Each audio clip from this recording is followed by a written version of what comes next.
The morning rain drummed against the windows of Sweet Dreams Bakery as Karis Monroe arranged freshly baked cupcakes in the display case. Each one was topped with a tiny sugar violet, her signature touch. She loved these early hours before the customers arrived, when she could think quietly and savor the scent of vanilla and cinnamon. Welcome to Voices of Auntie May. I share new life stories here every day, and I'd really appreciate it if you hit subscribe and liked my video. Now, let's jump back into my story.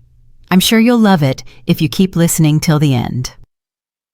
The phone rang at 7:30 on the dot, which was unusual. Customers rarely called so early. "Hello, this is Karis."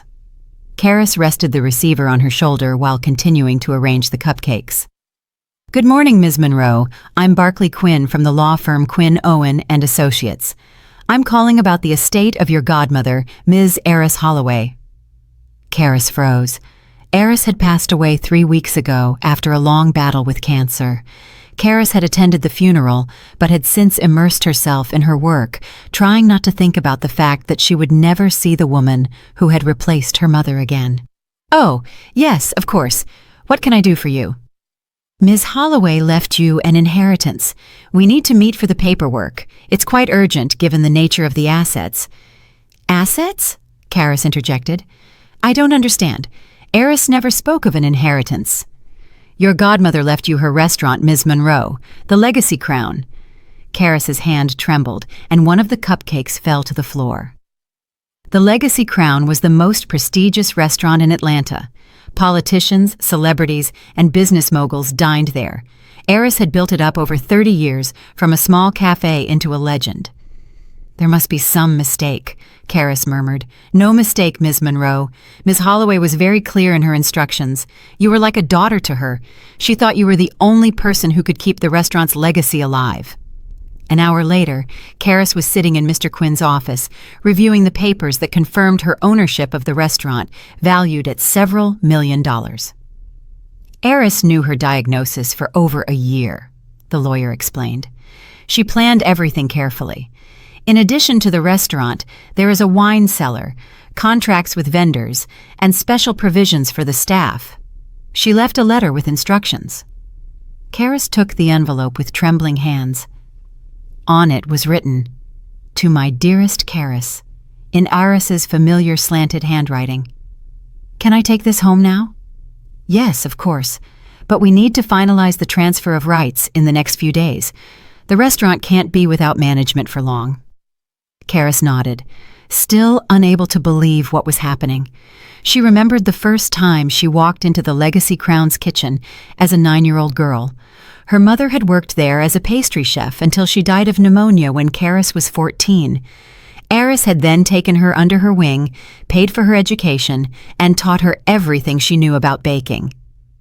"You're special, Karis," Eris often told her. "You have hands that feel the dough and a heart that puts love into it." Lost in her memories, Karis barely noticed signing all the necessary papers.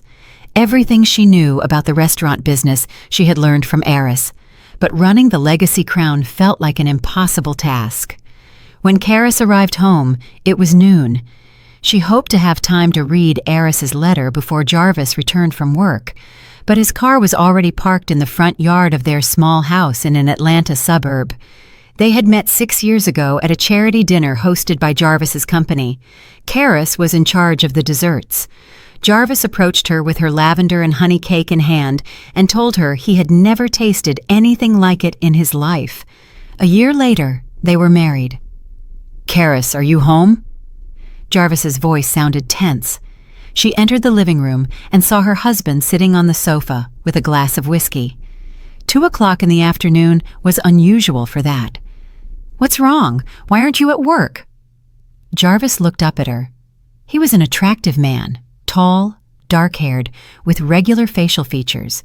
But now his usually confident expression had been replaced by something close to panic. "My mother called me. She says you inherited the Legacy Crown. Is it true?" Karis froze. She hadn't told anyone about the inheritance yet. How could he know? "So it's true." Jarvis took a gulp of his whiskey. "I mean, Karis, why didn't you tell me?" "I just got back from the lawyer. I was going to tell you tonight. Mom is friends with the wife of one of the waiters at the Crown. They're all in shock.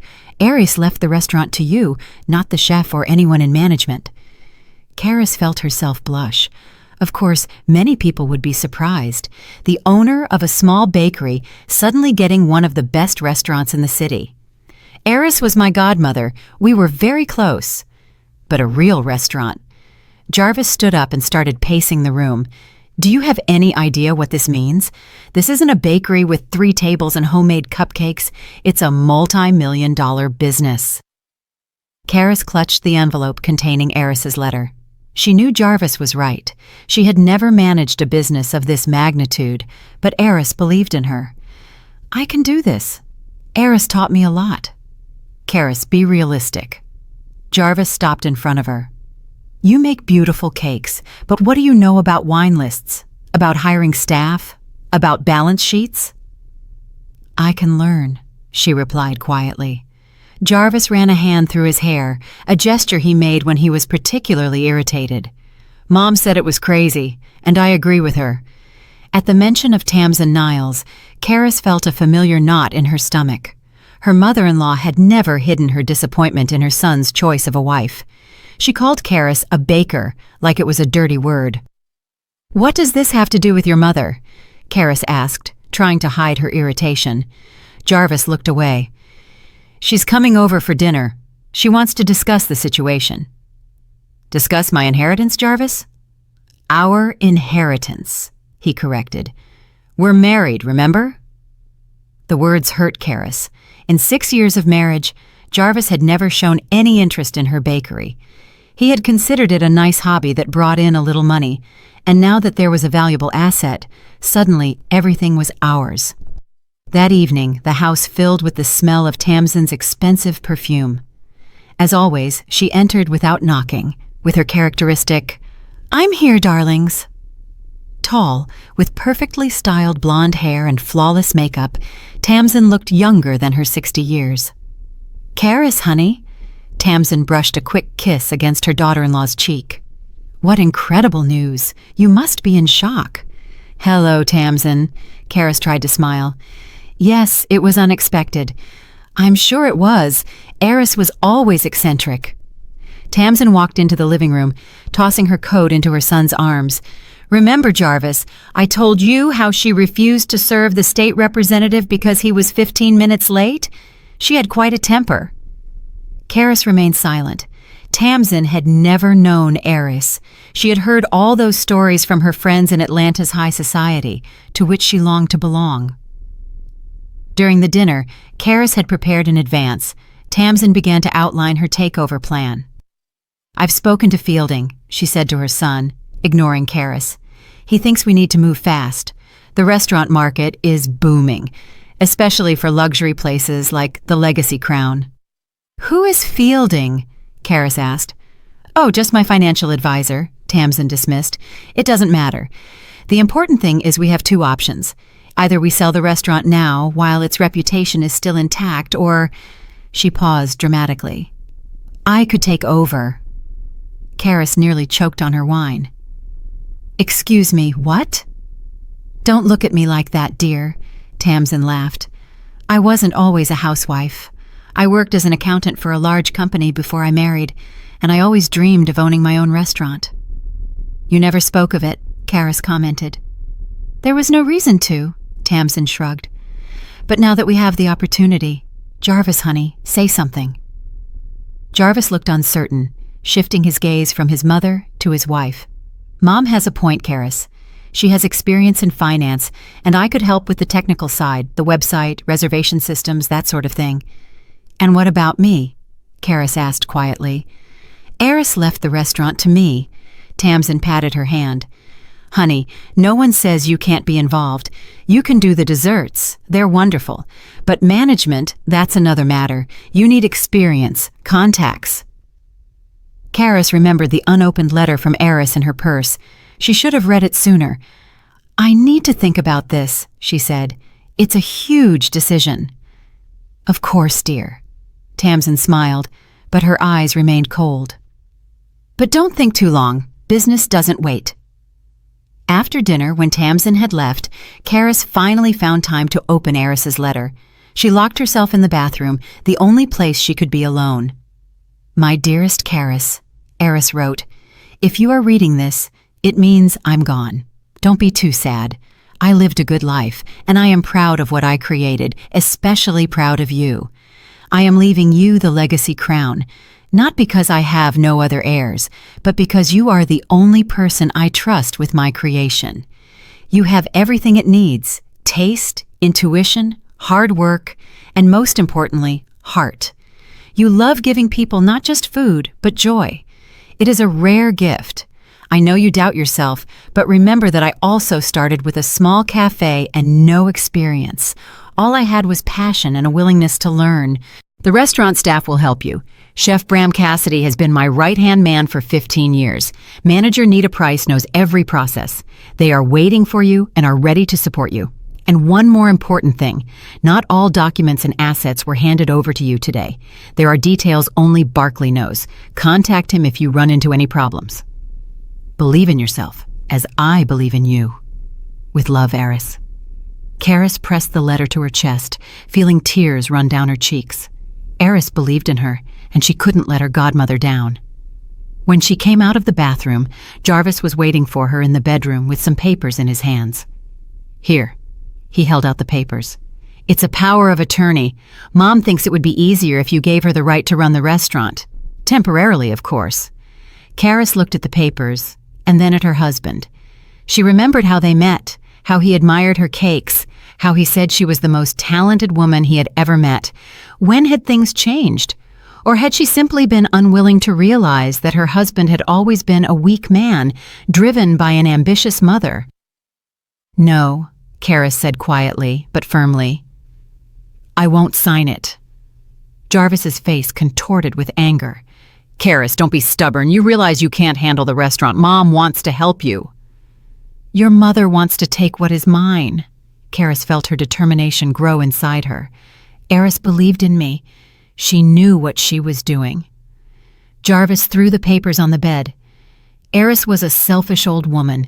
She used you all your life, first as a free assistant, then as emotional support, and now she's left you with a business you are guaranteed to fail at." "Don't talk about her like that." Karis raised her voice to her husband for the first time. "You know nothing about my relationship with her. I know my wife has been baking cupcakes in a tiny bakery for 6 years, barely making ends meet." Jarvis moved closer to her. "Suddenly you have a restaurant worth millions? What do you think people will say? What will the Legacy Crown's customers think when they find out their favorite spot is now owned by a woman who has never run anything bigger than a sheet cake?" Every word stung like a whip. Karis felt her confidence melting.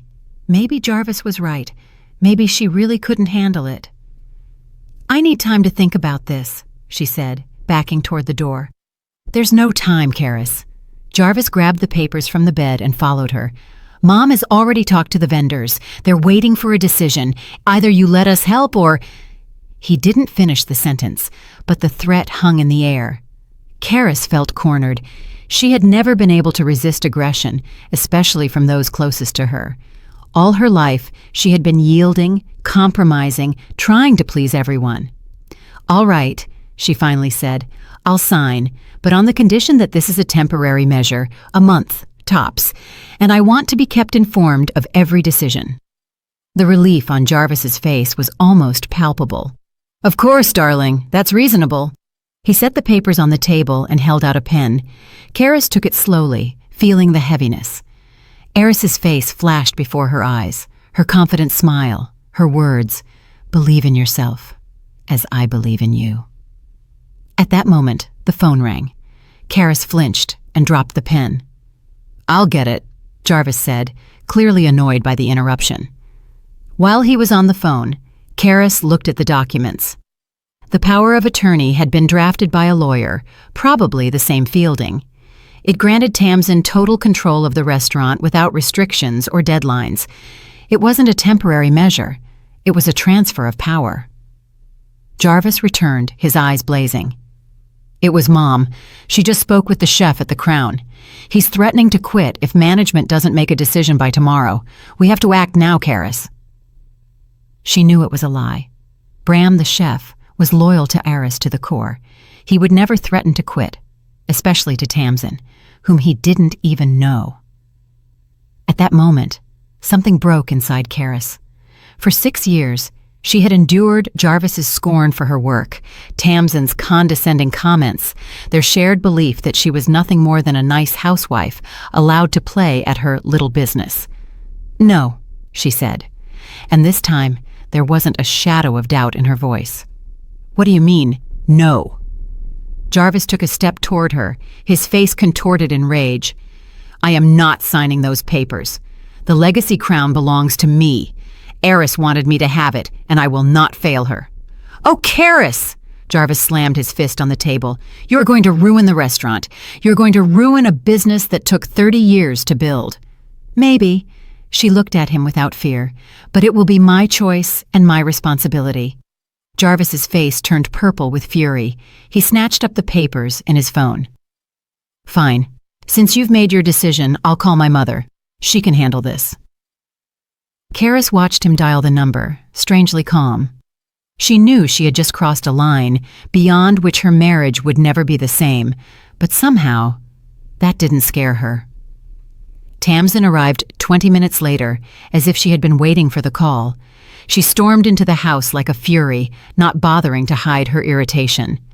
"Karis," she began without a greeting. "Jarvis told me everything. I understand you're confused and emotional. Aris's death was a blow, but now is not the time for sentimental decisions." Karis looked at her mother-in-law in silence. For 6 years, she had tried to please this woman, to earn her approval. 6 years of pretending not to notice her manipulation and control over Jarvis. "I've made a decision, Tamsin," Karis said calmly. "I am going to run the restaurant myself." Tamsin let out a short, sharp laugh. "Honey, be realistic. You're a baker, not a businesswoman.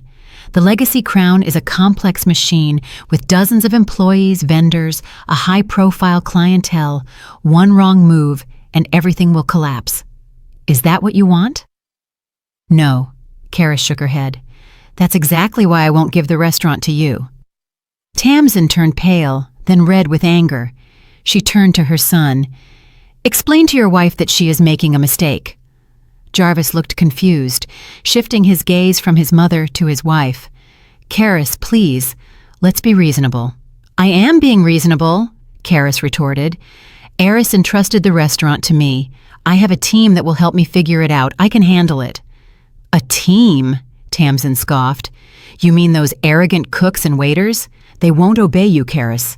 They'll see you're incompetent and walk out." "I'm willing to take that risk."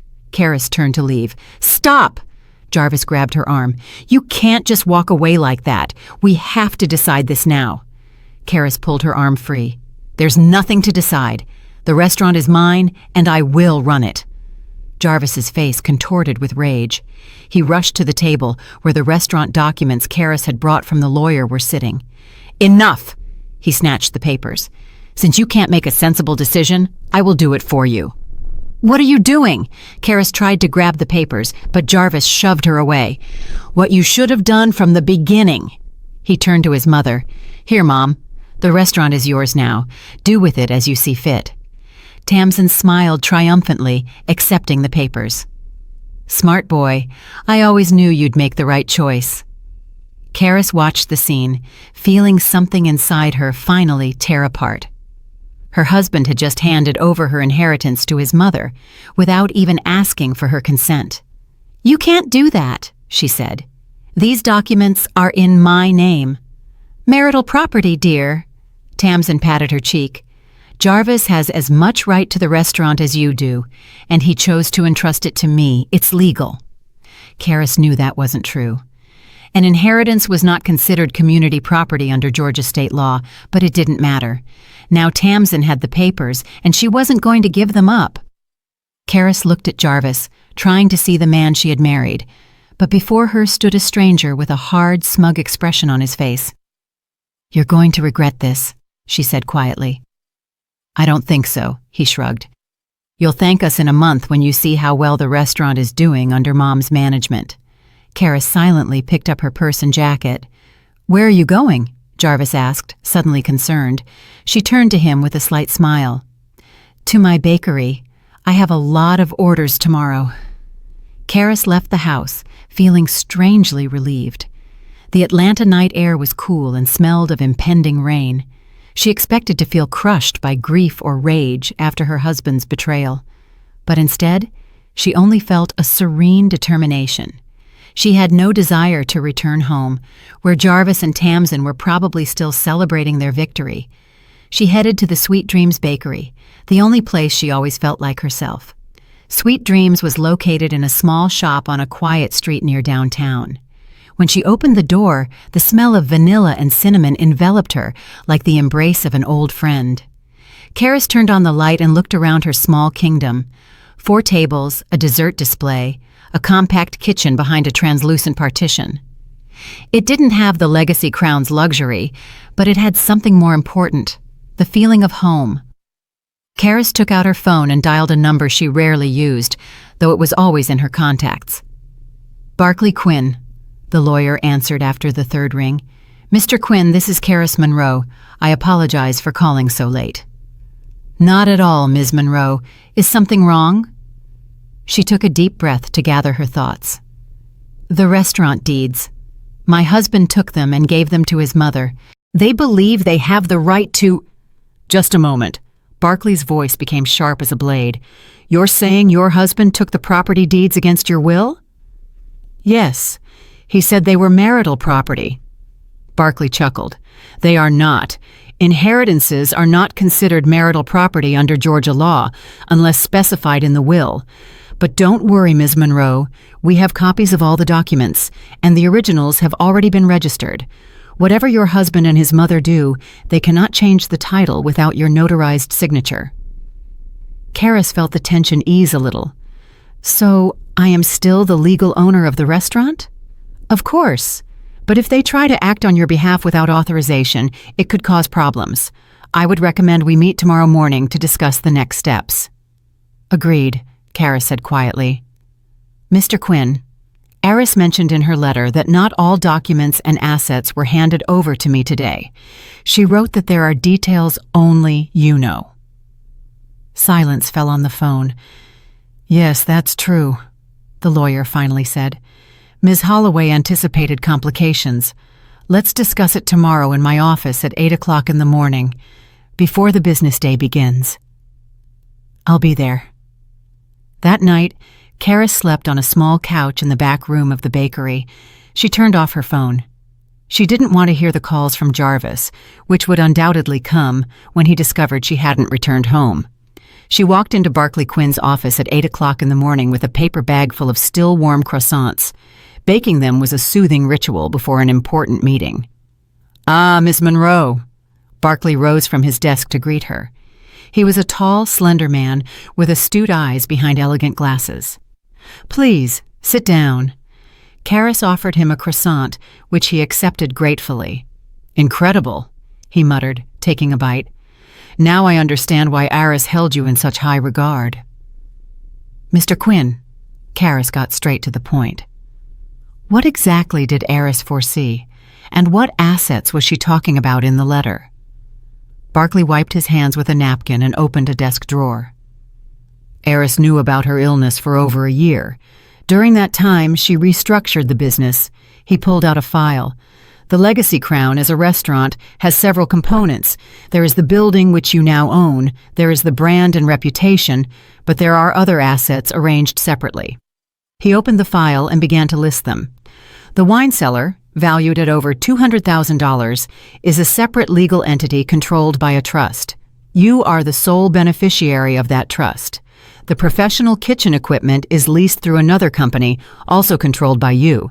The contracts with the main vendors are in the name of Eris Holloway and Associates, where you are listed as the signing partner. Karis listened with growing astonishment. Why such a complicated structure? Barclay smiled slightly. Eris was not only a talented restaurateur, but also a clever businesswoman. She created this structure to optimize taxes. But now it serves another purpose, to protect the restaurant's most valuable assets from potential wrongdoers. My husband and my mother-in-law, Karis nodded.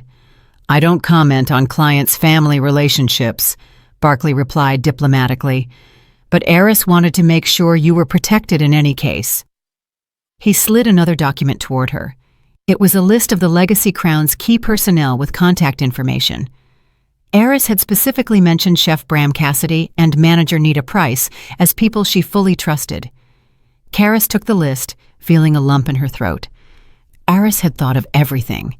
She had protected her even in death. What do I do now? She wondered.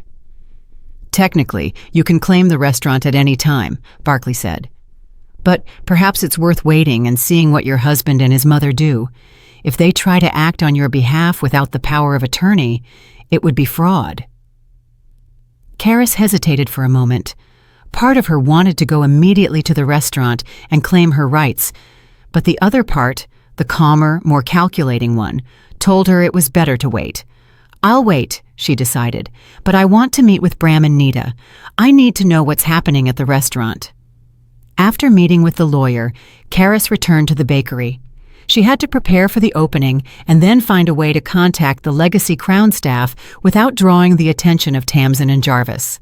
The day passed with the usual worries: baking, serving customers, taking orders for the next week. The familiar routine was reassuring. Among the regular visitors to Sweet Dreams was the local mail carrier, Franklin, an older man with kind eyes and a lover of blueberry muffins. He often stopped by before finishing his route.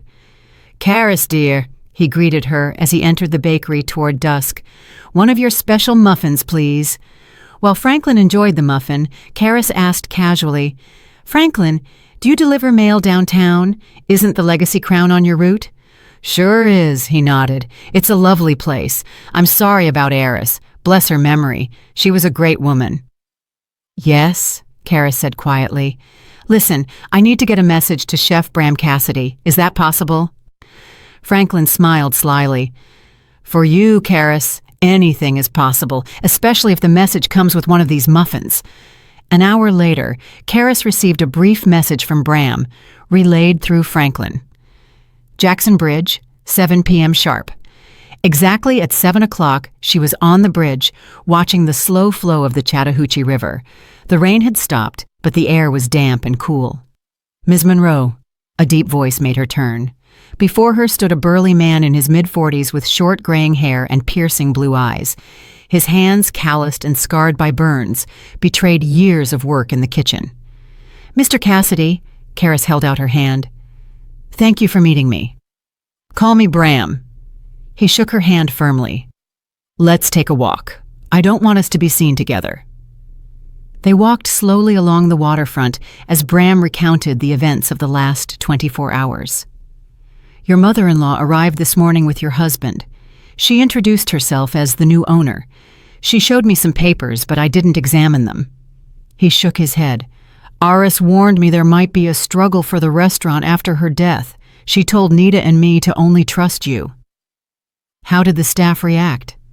Cautiously. Most of us have worked with Eris for years. We're not used to sudden changes, Bram said, frowning. But your mother-in-law didn't waste any time. The first thing she did was fire the sous chef Liam, saying he was costing the restaurant too much money. Liam has been with us for 10 years and knows the Crown's menu like the back of his hand. She can't just fire a man like that, Karis said indignantly. Technically, she offered him a severance package, but her tone left no doubt, Bram sighed. Then she announced cuts.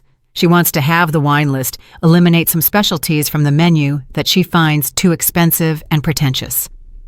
Karis felt anxiety growing inside her. And the table reservations with the regular customers? That's where Nita got nervous. She tried to explain that we have customers who reserve months in advance, that our reputation is built on stability. But Ms. Niles said a new business perspective was more important than old habits. They stopped by the parapet, looking down at the water. Bram turned to Karis. Eris trusted you, Ms. Monroe. She said you have a special gift for sensing what people need, not just to feed them, but to give them experiences, memories. That's rare. Karis smiled, embarrassed. I'm not sure I deserve such high praise. Eris didn't hand out compliments, Bram said firmly. If she thought you were a worthy successor, then you are." "So what now?" Karis asked. "Tamsin, Ms. Niles, will continue changing the restaurant. How long will the staff hold out?" Bram shrugged. "It's hard to say. Some, like Liam, have already left. Others are waiting, watching. Nita is holding firm, though it's hard on her. And me? I'm too old and stubborn to change. But the legacy crown isn't just a job for many of us. It's the family Aries created, and we don't want to lose it." They exchanged contacts, and Bram promised to keep Karis updated. The next day, Karis met with Nita Price, an elegant woman in her 50s who had managed the Legacy Crown almost since its opening. They met at a small cafe away from downtown, and Nita recounted in detail what was happening at the restaurant. "She's fired anyone who dares to contradict her," Nita said, nervously stirring her tea. "She's slashed the wine list and eliminated some of the most expensive dishes from the menu. She replaced the seafood supplier with a dubious company owned by a friend of hers. Bram is furious. The quality of the food has gone down, but the prices are the same." "And the customers?" Karis asked. "The regulars notice the change. Some have already canceled their reservations. Yesterday, Judge Fitzgerald, who has dined there every Friday for 15 years, left without finishing his main course. He said it wasn't the crown he knew." Karis listened with growing alarm. The restaurant's reputation, which Aris had spent decades building, was crumbling before her eyes. And the contracts with the vendors, with the wine cellar that Barkley spoke about? Nita smiled for the first time in the meeting. "That's interesting. Ms. Niles ordered the sale of half the wine collection to optimize assets. But when Edward, the sommelier, tried to access the cellar, it turned out he didn't have the right key. It seems the cellar isn't technically part of the restaurant." "And how did Tamsin react?" "She threw a fit. She demanded immediate access to all assets, but Edward said he could only refer to the registered owner of the wine collection." Nita leaned closer. "That's you, Ms. Monroe, as well as the right to sign most of the vendor contracts. Aris had it all planned." On the 6th day after the takeover, Karis received an unexpected visit. She was closing the bakery when the doorbell rang, and Jarvis walked in. He looked tired, with dark circles under his eyes. "I finally found you." "I wasn't hiding," she replied calmly, continuing to wipe down the tables. "I've been here the whole time." "You didn't answer your phone. You didn't come home." "I'm sleeping on the couch in the back room. It's quite comfortable." Jarvis looked confused, as if he hadn't expected her to be so calm. "Look, I understand you're upset, but we have to talk. Things have gotten complicated." Karis raised an eyebrow. "Complicated? In what sense?" "The restaurant? There are problems there. Mom has made some changes, and not everyone is happy, especially that Chef Bram. He's sabotaging her orders. And Nita, the manager, keeps referring to a contract that supposedly can't be changed without your signature." "Not supposedly," Karis pointed out. "Yes, they require my signature." Jarvis ran a hand through his hair, nervous. "Look, I know what my mother and I did wasn't right, but we had good intentions. And now we need your help. Talk to the staff and explain to them that Mom is acting on your behalf." "But she's not." Karis looked him in the eye. "I didn't authorize Tamsin to act on my behalf. She took the documents by force, and that gives her no legal right." A few days later, the situation at the restaurant reached a critical point. According to reports from Bram and Nita, Tamsin completely changed the menu, replacing gourmet dishes with simpler, cheaper ones. She fired 3 more employees, including a sommelier who dared to oppose her plans to sell off part of the wine collection. The regular customers began leaving one by one. The press started to notice the changes. A small article in the local paper asked what was happening to the once famous Legacy Crown restaurant. Karis remained calm. She continued working in her bakery, met with former Crown employees, and discussed potential actions with her lawyer, but she took no steps to stop Tamsin. "Why don't you get involved?" Bram asked her during another meeting. "She's destroying everything Aris created." "I know," Karis replied quietly, "but sometimes you have to give a person enough rope to hang themselves." On the 10th day after taking over the restaurant, Tamsin made a fatal mistake.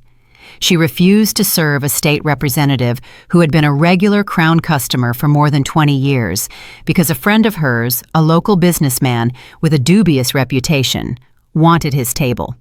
The scandal erupted instantly. The representative wrote an angry social media post, and journalists picked up the story. By nightfall, the Legacy Crown was the center of a media storm. Everyone was asking what had become of the legendary restaurant after Eris Holloway's death. And that same night, Bram, unable to bear it, resigned, refusing to cook frozen food dishes at elevated prices. 4 other cooks left with him. Without a chef and half the kitchen staff, with a tarnished reputation and canceled reservations, the Legacy Crown was on the verge of closing. Tamsin, inexperienced in the restaurant business, didn't know how to handle the crisis. Only when the situation became desperate did Jarvis finally realize that his mother wasn't saving the restaurant. She was destroying it with her hasty actions and craving for control. The day after Bram's departure, the Legacy Crown opened later than usual. Tamsin paced around the restaurant trying to find a replacement chef. Her bright pink suit clashed with the elegant interior, designed by Eris with muted colors and dark wood details. "I don't see what the problem is," she announced to the remaining staff, gathering them in the dining room. "If one cook left, we'll find another. Atlanta is full of people who can cook." Nita Price, who was still clinging to her manager position, coughed softly. "Ms. Niles, Bram is not just a cook. He is a Michelin-starred chef who has worked here for 15 years. Many customers come just for his dishes." Tamsin waved her hand dismissively. "Nonsense. People come to the Crown for the reputation and the atmosphere. A star or two, what difference does it make? What matters is that the food is presentable." No one dared to object. The staff exchanged silent glances, realizing their fears had come true. The new owner had no idea about the subtleties of fine dining. Tamsin continued giving instructions. "Robert will handle the chef duties today. We'll keep the menu simple, only the most popular dishes, and no French names. People need to know what they're ordering." Robert, a young chef with 3 years of experience, turned pale. He was talented, but he wasn't ready to take charge of a prestigious restaurant kitchen. "Ms. Niles, I'm not sure I can handle the head chef position. Maybe we should close temporarily and look for a professional replacement for Bram." Tamsin narrowed her eyes. "Close? Don't even think about it. The Crown will not lose a single day. You'll be fine, don't worry. Cook the same dishes as before, only simpler." She turned to Nita. "What are our reservations for today?" Nita consulted her tablet. 18 tables for dinner.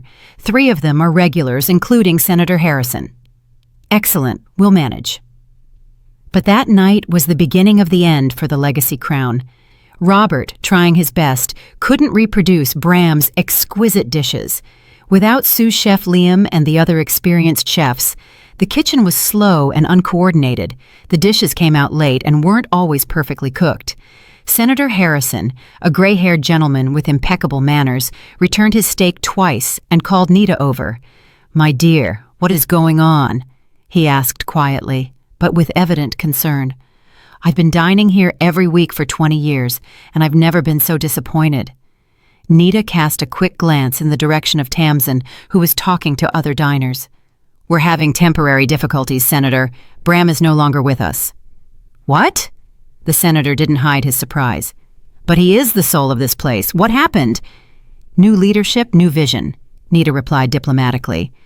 Senator Harrison nodded sympathetically. "I heard Eris left the restaurant to her goddaughter. Is that true?" "Yes, but it's a complicated situation." "I understand," he sighed. "Please give the chef my condolences and my check, please. I'm afraid I won't be able to finish dinner tonight." When the senator left, other disappointed guests followed. By the end of the evening, half the reserved tables were empty. People either left before finishing dinner or simply didn't show up, canceling their reservations at the last minute. Tamsin was furious. "What is going on?"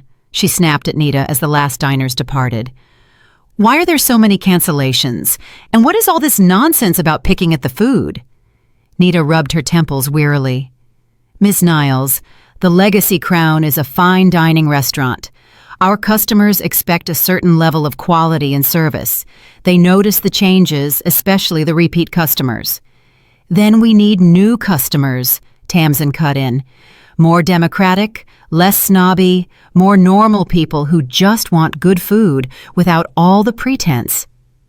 But the restaurant's reputation can be changed, Tamsin interrupted. Starting tomorrow, we'll lower the prices by 20% and advertise. I've already made arrangements with the local paper. Nita knew it was useless to argue. Tamsin was deaf to any argument that contradicted her vision. That same night, in the small apartment above the Sweet Dreams Bakery, Karis received an unexpected guest, Jarvis. He looked exhausted, his eyes red from lack of sleep. "I didn't know you lived here," he said, glancing around the modest dwelling. "A temporary solution." Karis placed a cup of tea in front of him. "What brings you here so late?" Jarvis cupped the mug with his hands, as if seeking warmth. "The restaurant isn't going as planned." There was no gloating in Karis's voice, only a touch of irony. "It's gotten complicated. Bram left, several other cooks with him. The customers aren't happy. Mom," he hesitated, "Mom is sure it's just a temporary difficulty, but I don't know." "What did you expect, Jarvis?" Karis asked. "The Legacy Crown isn't just a location and a name. It's the people, the traditions, the reputation forged over the years." Jarvis ran a hand through his hair, a gesture that always betrayed his nervousness. "I know. It's just, Mom was so sure. She had always dreamed of owning her own restaurant. An opportunity to take someone else's inheritance," Karis finished quietly. Jarvis wrinkled his nose. "I'm sorry. I shouldn't have done that with the papers. It was wrong." Karis looked at her husband, trying to see if his remorse was sincere or just a reaction to the problem. "What do you want from me, Jarvis?" "Help us." He looked at her pleadingly. "Talk to Bram. Convince him to come back. Or at least help us find a new chef. You have contacts in the culinary world." Karis shook her head. "You don't understand. Bram won't come back as long as your mother runs the restaurant. He respected Aries and her vision, and Tamsin. She wants to turn the Crown into something completely different." "She's just trying to make the restaurant more affordable, more profitable," Karis interrupted, "at the expense of quality and reputation." "It won't work, Jarvis. The Legacy Crown has never been a place for ordinary people. It's a restaurant for special occasions, for gourmets, for those who appreciate exceptional quality and are willing to pay for it." Jarvis sighed. "I tried to explain it to Mom, but she won't listen. She's sure she knows best, and you can't stand up to her." It wasn't a question, but a statement of fact. Jarvis lowered his eyes, and the gesture was more eloquent than any words. All his life, he had been controlled by an authoritarian mother, and even now, at 36, he couldn't find the strength to contradict her. "I just want things to get better," he said softly. "I want the restaurant to work, and I want you to come home. I want things to go back to how they were." Karis looked at her husband intently. "Nothing will go back to how it was, Jarvis. Too much has changed." The next day, Karis met with Barclay Quinn in his office. The lawyer greeted her with an expression of contained satisfaction. "I hear things aren't going well at the Legacy Crown," he said, gesturing for her to sit down. "Yes," Karis nodded. "Bram is gone. Customers aren't happy. Jarvis came yesterday asking for help." "And what did you tell him?" "That nothing would be the same."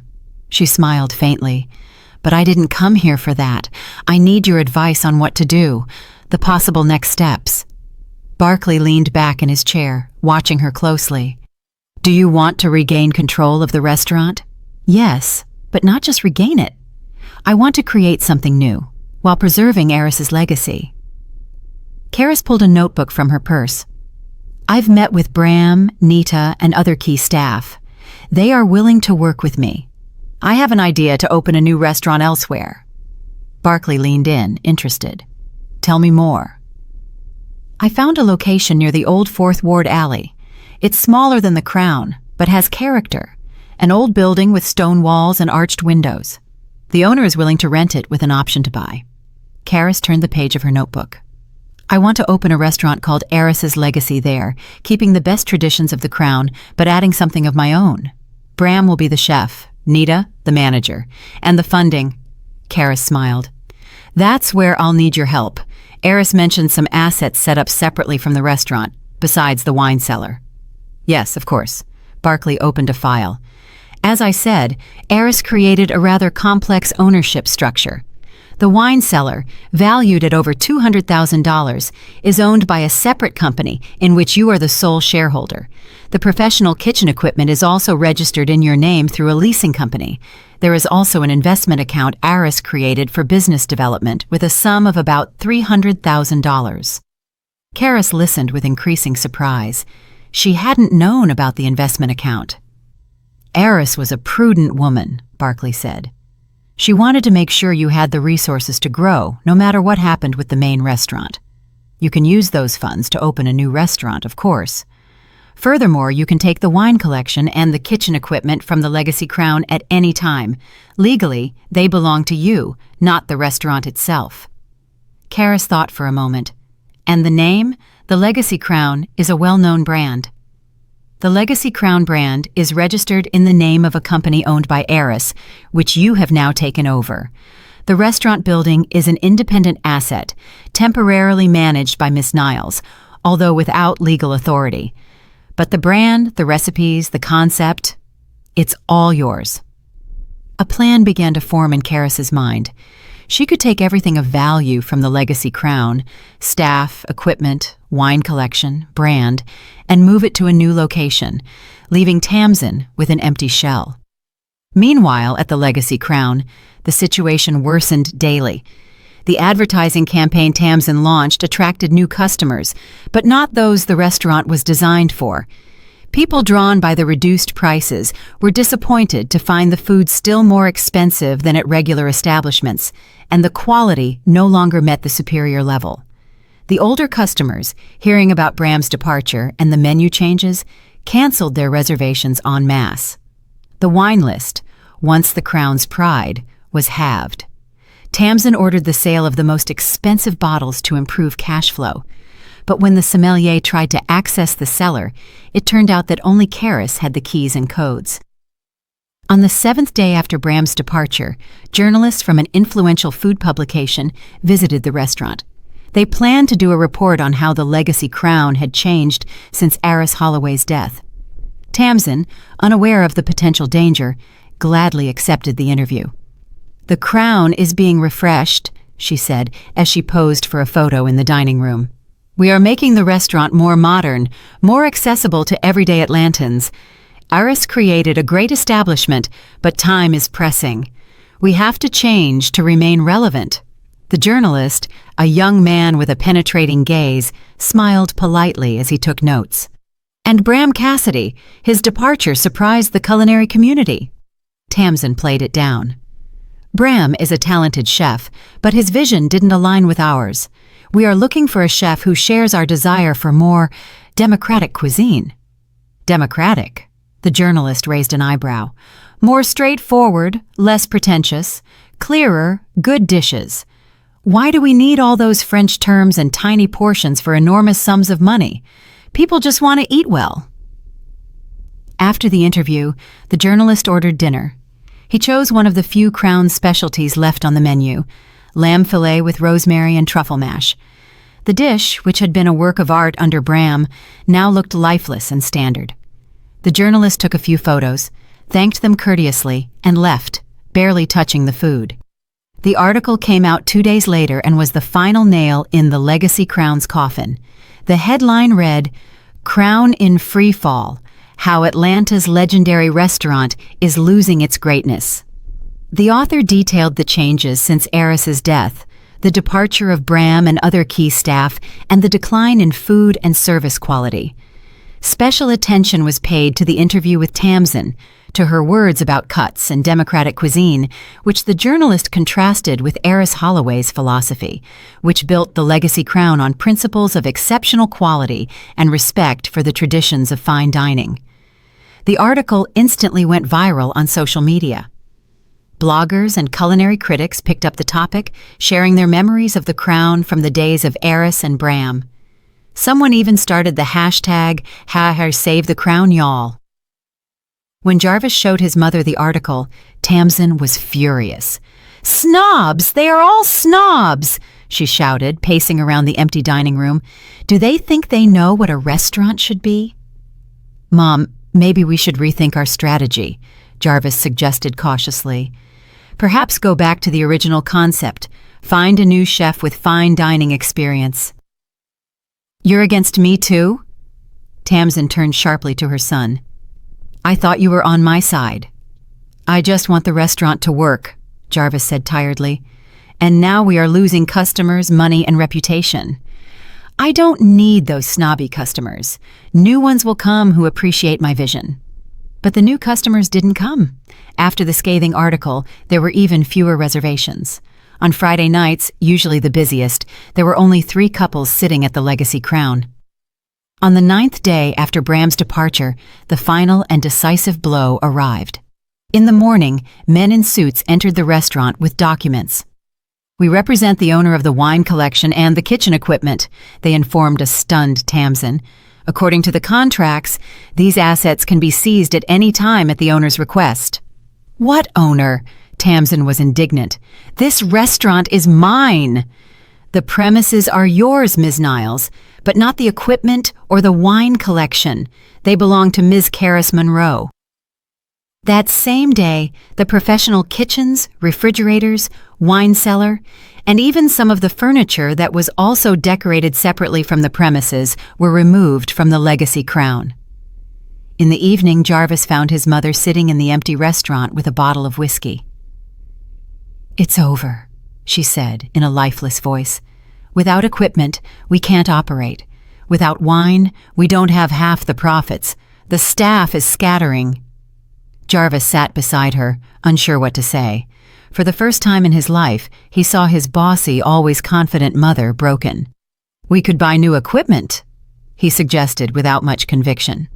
Tamsin laughed bitterly. "With what money? Do you know how much a professional kitchen costs? And the wine collection that Iris had amassed over 30 years? She took a sip directly from the bottle. "We've been played, Jarvis. Your wife was trickier than I thought." On the 10th day of Tamsin's takeover of the restaurant, a notice appeared on the door of the Legacy Crown, closed for renovations, but those in the know realized there would be no renovation.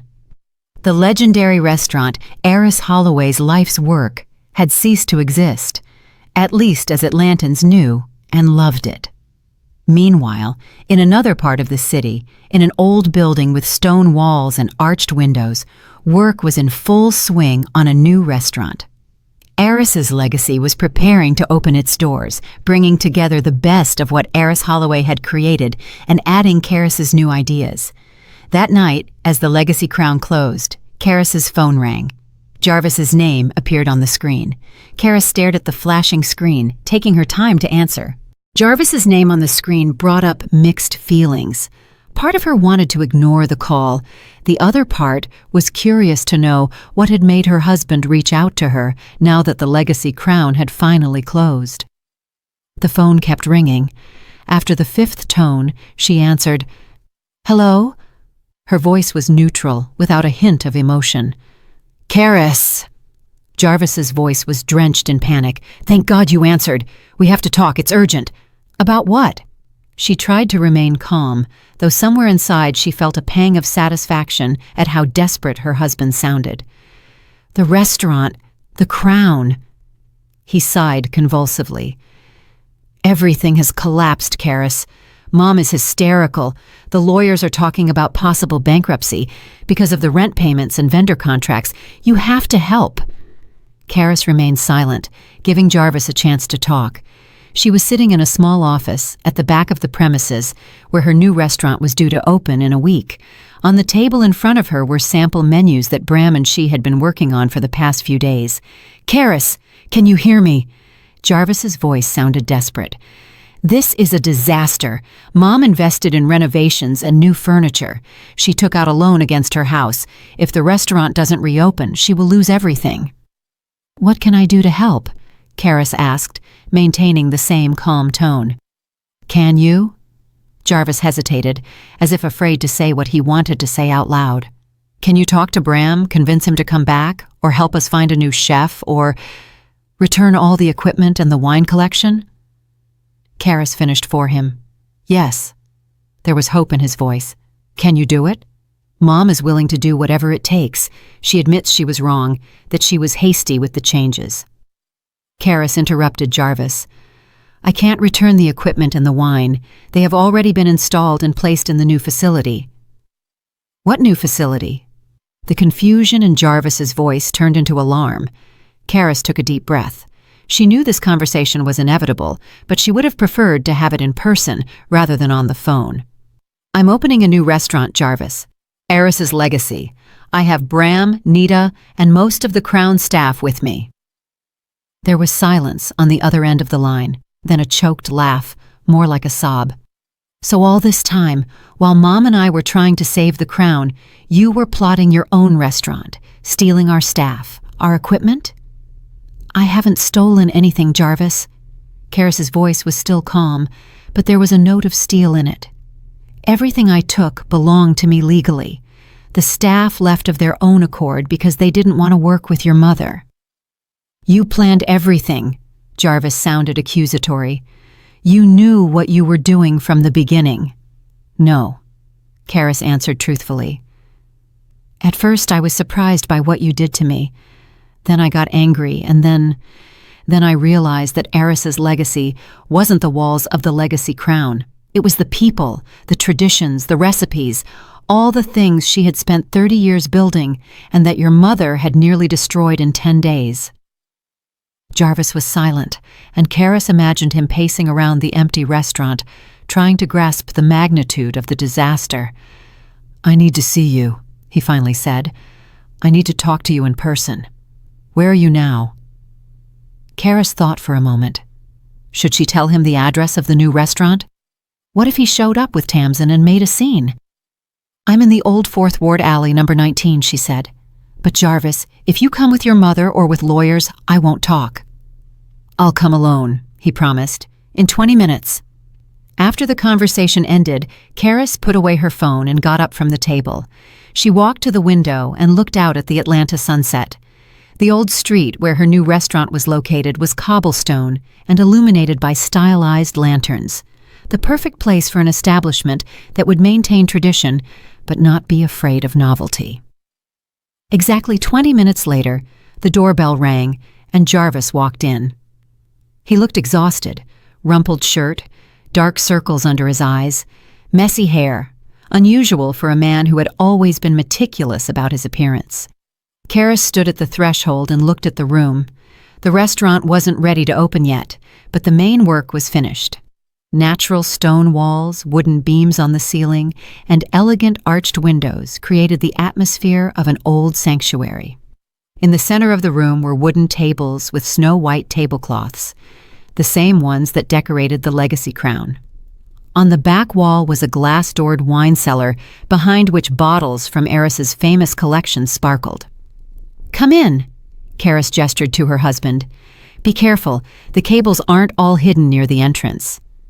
Jarvis slowly walked into the room, his eyes fixed on the familiar furniture, the photos of Eris on the walls, and the kitchen utensils visible through the half-open door. So, this is it, he said quietly. All this time, you were plotting this. This, yes, Karis replied simply. Do you want coffee? The kitchen is already working. Jarvis nodded, still stunned by what he was seeing. Karis led him to a small office where they could talk without prying ears. Bram, who was working in the kitchen, nodded a greeting but didn't interrupt the sauce he was preparing. When they sat down at the table with cups of coffee, Jarvis finally spoke. Why didn't you tell me about your plans, that you were going to open your own restaurant? Karis raised her eyebrows in surprise. Would you have listened to me after taking the documents and giving them to your mother? Jarvis lowered his eyes. I did a terrible thing. I know. It's just, Mom was so persuasive. She said you couldn't handle it, that the Crown would go bankrupt under your management, that this was her chance to finally fulfill her dream. And you believed her more than your wife. Karis shook her head. You know, Jarvis, at first, I was devastated by your betrayal. 6 years of marriage, and you so easily took your mother's side against me. It wasn't easy, he objected softly. I was agonizing. I didn't sleep at night, especially when you didn't come home, didn't answer your phone. But you didn't do anything to remedy the situation, Karis finished. Even when it became obvious that your mother was destroying the restaurant, you still did nothing. Jarvis rubbed his face with his hands. I tried to talk to her. I really did. But you know how stubborn she is. She never admits her mistakes. She never listens to anyone's opinion. And you obeyed her all your life. Karis looked at her husband without anger, but rather with regret. You know, this restaurant crisis only proved what was already in our marriage. You could never stand up to your mother, not even for me. Jarvis looked up at her, his eyes full of pain. I love you, Karis. I've always loved you. I know, she replied softly, but sometimes love isn't enough. You have to have the courage to stand by the person you love, even when it's difficult. They fell silent as Jarvis reflected. Then he asked the question that seemed to torment him the most. What about us, Karis? Does our marriage have a future? It was a difficult question that Karis had been asking herself for the past few days. Did she still love Jarvis? Could she forgive his betrayal? Was it possible to rebuild trust after everything that had happened? I don't know, she answered honestly.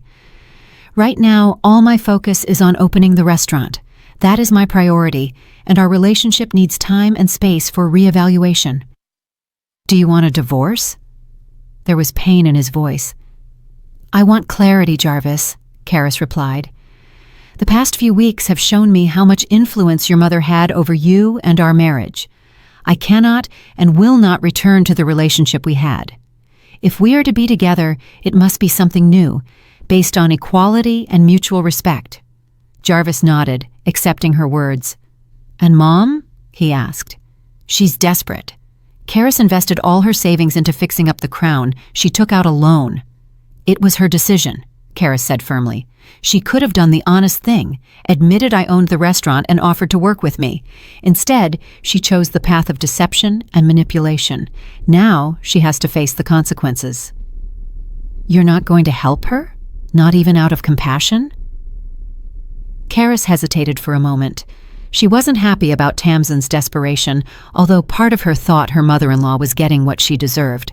But she was willing to reach out to the woman who had scorned her for so long and who had ultimately tried to take her inheritance. I'll see what I can do, she finally said. Perhaps we can reach an agreement on the Crown building, but I will not go back there, and I will not allow Eris's name or her recipes to be used. That is out of the question. Jarvis exhaled with relief. Thank you, Karis. I know you don't have to help after everything we've done, but I'm not doing this for you or your mother, Karis interrupted him. I'm doing it because I don't want Eris's name to be associated with scandals or litigation. She deserves a better legacy. Jarvis stood up, realizing the conversation was over. When is the opening? He asked, looking at the restaurant with different eyes, not as a lost property, but as a new endeavor. In a week, Karis replied. A quiet opening for select guests, and then the official launch. He hesitated. You'll invite me. Karis looked at her husband intently. His eyes showed sincere hope mixed with fear of rejection. We'll see, she said quietly. A lot depends on what you do in the coming days. When Jarvis left, Karis sat in her office, reflecting on the strange turns of fate. Until a month ago, her life had seemed predictable and stable. A small bakery, a marriage with Jarvis, occasional dinners with Eris. Now everything had changed. She was the owner of a successful restaurant, her marriage was hanging by a thread, and her relationship with Tamsin seemed to be taking a new, healthier course. A knock on the door pulled her out of her musings. It was Bram. Ms. Monroe? The chef still addressed her formally, even though they had been working side by side for several weeks.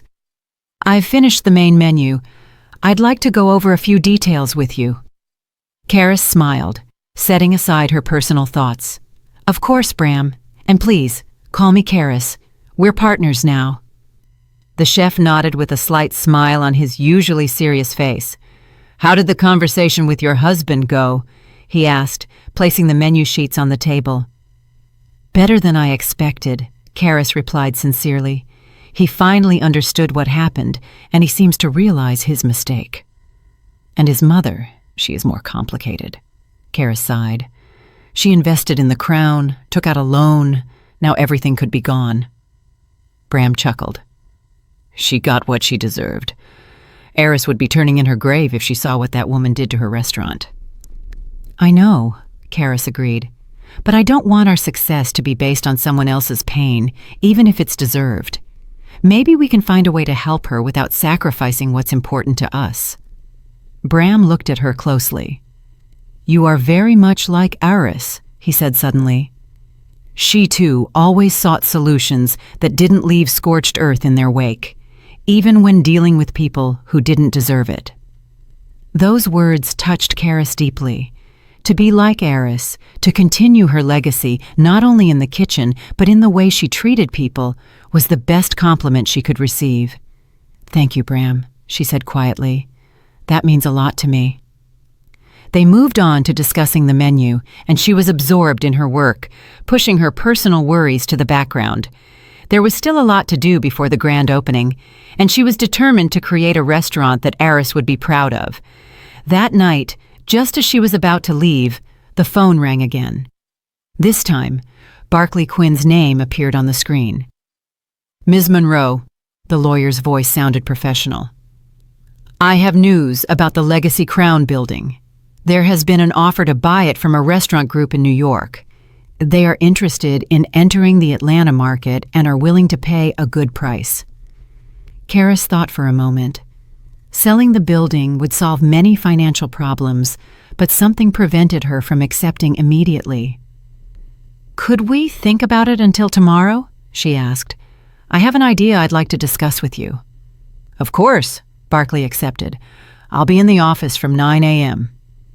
When they finished talking, Karis stood in the middle of the nearly finished restaurant. The sunset light streamed through the arched windows, creating strange shadows on the stone walls. Eris's legacy was already acquiring a soul of its own, different from the Legacy Crown, but preserving its best traditions. The idea that occurred to Karis was risky, but potentially profitable for all parties. Instead of selling the Crown building, she could offer Tamsin the lease to open a completely different restaurant there with a new name, a new concept aimed at a wider audience. This was what Tamsin was trying to do with the Crown, but without destroying the existing legacy. That would require Tamsin to humble herself and admit her mistakes, qualities Karis knew she was not abundant in. But desperation sometimes worked wonders with human character. Karis smiled at her thoughts. Eris had always said that in the restaurant business, as in life, it was important not only to know how to prepare exquisite dishes, but also to find solutions that left a pleasant aftertaste for everyone involved. Perhaps this was exactly the solution she had just found. With these thoughts, Karis left the restaurant, feeling that for the first time in a long time, she was looking toward the future with genuine optimism. Regardless of what Tamsin decided or how her relationship with Jarvis turned out, she knew that Eris's legacy would be her own triumph, a place where she could finally realize her talent and vision while continuing the work of her dear godmother. The morning of the grand opening of Eris's legacy was surprisingly sunny for Atlanta. Karis arrived at the restaurant before 7, when the first rays of sunlight began to illuminate the cobblestones of the old Fourth Ward. She wanted to be alone inside before the hustle and bustle of the day ahead. The restaurant had been transformed in the last week. The stone walls, which seemed cold, were now decorated with antique photographs of Atlanta streets and portraits of Eris at different times in her life. In the center of the room was an arrangement of fresh flowers, lavender and wild herbs, Eris's favorite combination. The white tablecloths on the wooden tables, the polished silver cutlery, the crystal glasses. Everything spoke of the refined elegance for which the Legacy Crown was famous in its best moments. Karis walked slowly through the hall, touching the backs of the chairs, checking the arrangement of the tables. Then she peeked into the kitchen, where work was already quietly underway. Bram and his team were preparing for the evening's opening. The chef greeted her with a respectful smile, but didn't interrupt the sauce he was preparing. "Everything is going according to plan," Nita said, appearing at her side with a clipboard in hand. 24 confirmed reservations. The wine is being served from the cellar. The menus are printed. Staff will be ready by 5. Karis nodded gratefully. Nita and Bram's support during these weeks had been invaluable. Without their experience and knowledge, it was unlikely she would have managed to open the restaurant on such short notice. "How do you feel?" Nita asked, looking at Karis intently. "Ready for the big day?" "Yes and no," Karis replied sincerely. "I've been waiting for this moment, but now I'm a little scared. Eris built her reputation over 30 years, and I'm just her goddaughter, who still runs a small bakery." Nita put her hand on Karis's shoulder. "Eris saw things in you that you still don't see in yourself. She never made decisions lightly, especially when it came to her life's work. If she chose you to be her successor, she had absolute confidence in your abilities."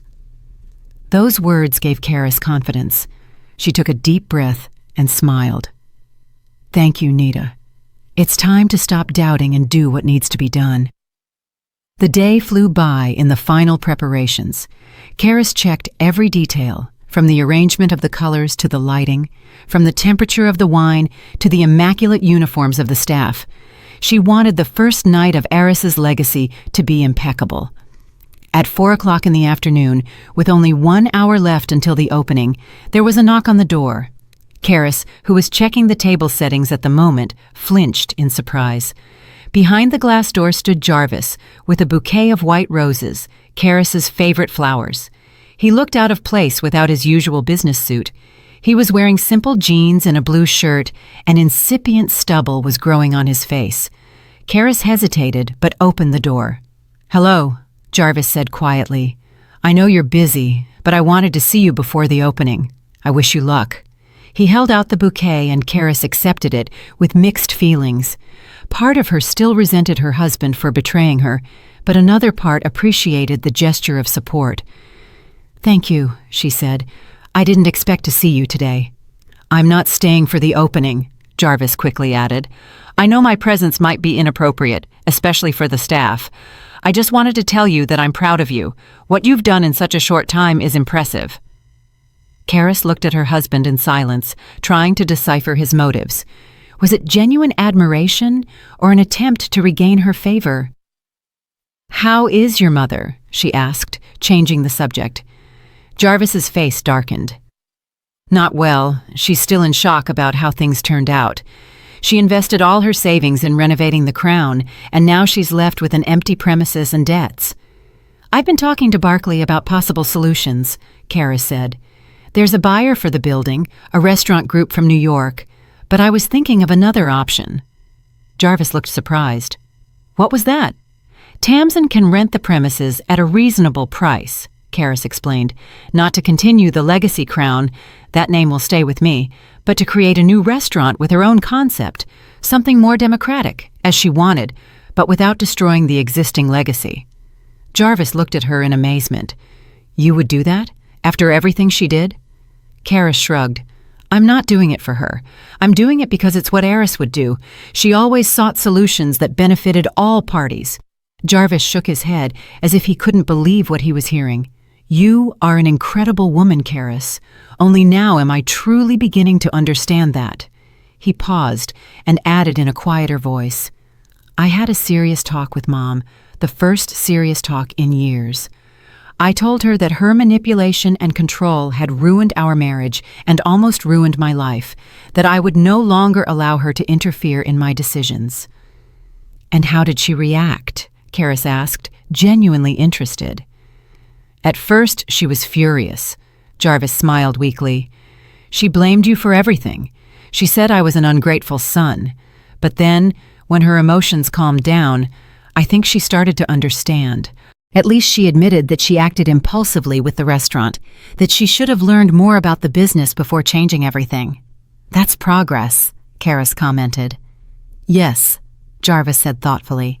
"By the way, I got an apartment. I've decided we both need space to think, and I need to learn to live on my own without Mom's influence." Karis was surprised. It was a decision that required a lot of courage on Jarvis's part, who had spent his whole life living with or near his mother. "I'm happy for you," she said sincerely. "That's an important step." They stood in silence, and there was more understanding in that silence than in many of their previous conversations. "I have to go," Jarvis finally said. "You have a big night ahead of you. I just wanted you to know that I'm working on myself, and I hope that someday you can trust me again." He turned to leave, but Karis called out to him. "Jarvis, tell your mother that my offer to rent the building is still on the table. Tell her to contact Barkley if she's interested." Jarvis nodded gratefully and left, leaving Karis with a bouquet of white roses and mixed feelings. Precisely at 5 o'clock in the afternoon, the doors of Aris's Legacy opened to the first guests. Among the attendees were longtime friends of Aris, loyal Legacy Crown customers, well-known food critics, and several members of the press. Karis personally greeted each guest, feeling both excited and strangely calm, as if Aris were invisibly present to support her. The dinner was organized as a tribute to Aris Holloway. The menu included both her classic dishes and new interpretations created jointly by Bram and Karis. Each dish was accompanied by a small card with the story of its creation or an anecdote from Aris's life. When all the guests were seated, Karis stood up to give a brief speech. "Good evening," she began, and the room fell silent. "Thank you for coming to share this very special moment with us." Aris's Legacy was created not only as a restaurant, but as an extension of the work of my godmother, Aris Holloway, who taught me that food is not just nourishment for the body, but also for the soul. She paused for reflection. 30 years ago, Aris opened a small cafe that became the legendary Legacy Crown. Today, we begin a new chapter in that story. We maintain the tradition and quality that made the Crown famous, but we are adding something of our own. Aris always said, "Honor the past, but look to the future."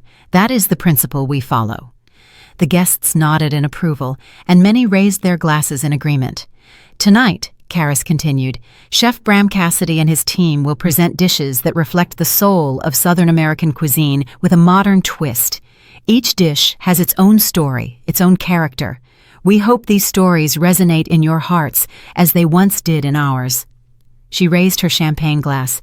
"To Aris Holloway, whose passion for cooking and love for people has inspired us all, and I toast to new beginnings that preserve the best of the past." The room erupted in applause, and the dinner began. The dishes followed one another, each a small work of art: lamb fillet with rosemary and truffle mash, Aris's specialty, fish cooked according to an old Georgia recipe with modern touches, and desserts personally created by Karis, including her famous lavender and honey cake. Critics took notes, photographers captured every dish, and guests exchanged enthusiastic comments. Karis went from table to table, listening to the feedback, telling stories about Aris, and answering questions about the restaurant's future plans. By the end of the evening, it was clear. The opening of Aris's Legacy had been a resounding success. Journalists promised glowing articles. Critics predicted Michelin stars in the near future. Loyal Legacy Crown customers expressed their joy that the spirit of their favorite restaurant was still alive. When the last diner left, it was already past midnight. The staff, though tired, were thrilled. Bram allowed himself a wide smile for the first time in a long time as he accepted congratulations from his team. "We did it," Nita told Karis when they were alone in the empty hall. "Aris would have been proud." "This is just the beginning," Karis replied. But in her voice, there was confidence and anticipation, not anxiety. The next day, news of Aris's Legacy's opening appeared in every local newspaper and food blog. The reviews were excellent, reservations poured in, and the restaurant phone wouldn't stop ringing. A week later, Karis received a surprise visit. Tamsin Niles, dressed in a modest gray suit instead of her usual bright attire, appeared at the restaurant between lunch and dinner when the hall was almost empty. "May I speak with the owner?" she asked Nita, who, surprised to see her, led her to Karis's office. Karis greeted her mother-in-law with courteous restraint. Tamsin pointed to the chair opposite her desk. "To what do I owe this visit?" Tamsin looked uncharacteristically uncertain, almost fragile. She sat down, carefully smoothed her skirt, and remained silent for a while, as if thinking about something. "I came to talk about your offer," she finally said, "the lease of the Crown Building." Karis nodded, waiting for her to continue. "At first, I wanted to refuse," Tamsin admitted. "Pride wouldn't let me accept help from—" She hesitated. "From someone I have treated badly." "I understand," Karis replied calmly. "But then I looked at the empty building, I counted the debts, and I realized I had no choice." Tamsin smiled faintly. "Besides, Jarvis made me see things differently. He said I had always dreamed of owning my own restaurant, but I was trying to steal someone else's dream instead of creating my own." Karis was surprised by such frankness and self-criticism from Tamsin. It seemed that the recent events had truly changed something in this powerful woman. "What have you decided?" Karis asked.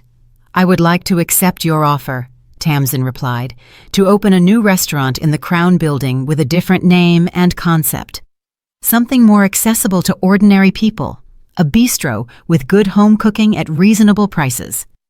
"I think that's a great idea," Karis said sincerely. That neighborhood lacked exactly such an establishment. Tamsin nodded, and then added with visible effort, "I would also like to apologize for the way I have treated you over the years, for what I did with Eris's inheritance. I acted out of jealousy and ambition without thinking about the consequences." Karis was stunned. She had never heard her mother-in-law apologize before. "I appreciate your words, Tamsin," she replied after a pause, "and I am ready to move forward without holding a grudge." "Thank you." Tamsin seemed genuinely grateful. "One more thing. Jarvis is really worried about your marriage. He is genuinely changing Karis. For the first time in years, I see true determination and independence in him." Karis remained silent. She didn't want to discuss her marriage with Tamsin, not even with this new, humbler version of her mother-in-law. "I'm not interfering," Tamsin quickly added, realizing her reaction. "I just wanted you to know that he's truly sorry and trying to be a better person." When Tamsin left, Karis sat in her office for a long time, reflecting on the vicissitudes of fate. A month ago, her life had seemed predictable and stable. A small bakery, a marriage with Jarvis, occasional dinners with Aries. Now, everything had changed. She owned a successful restaurant. Her marriage was hanging by a thread, and her relationship with Tamsin seemed to be taking a new, healthier course.